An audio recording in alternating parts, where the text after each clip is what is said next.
ഈ വളരെ പ്രധാനപ്പെട്ട ഒരു വാർത്ത വരുന്നത് കോഴിക്കോട് നിന്നാണ്. കല്ലാച്ചിയിൽ യുവാവിന് വെട്ടേറ്റു. കല്ലാച്ചി സ്വദേശി കണിയാങ്കണ്ടിയിൽ രജീഷിനാണ് വെട്ടേറ്റത്.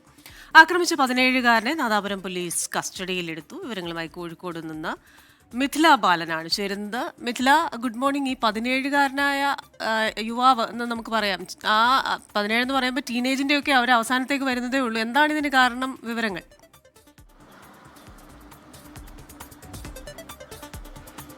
ക്രിസ്റ്റീന, ഇതുമായി ബന്ധപ്പെട്ട് നാദാപുരം പോലീസ് അന്വേഷണം നടത്തിക്കൊണ്ടിരിക്കുകയാണ്. ഏത് സാഹചര്യത്തിലാണ് ഈ 17 വയസ്സുകാരൻ ഇത്തരമൊരു ആക്രമണം അല്ലെങ്കിൽ അക്രമം വീട്ടിൽ നടത്തിയത് എന്നതുൾപ്പെടെയുള്ള കാര്യങ്ങൾ പോലീസ് അന്വേഷിക്കുകയാണ്. ഇന്നലെ രാത്രിയാണ് ഈ ഒരു സംഭവം ഉണ്ടായത്. ഈ കുട്ടി വീട്ടിൽ അക്രമാസക്തനായി. തുടർന്ന് വീട്ടുകാരാണ് ഈ രജീഷിനെ വിളിക്കുന്നത്. അങ്ങനെ രജീഷ് അവിടെ എത്തുന്നു. ഈ കുട്ടിയെ നിയന്ത്രിക്കുന്നതിനിടയിലാണ് വെട്ടേറ്റത്.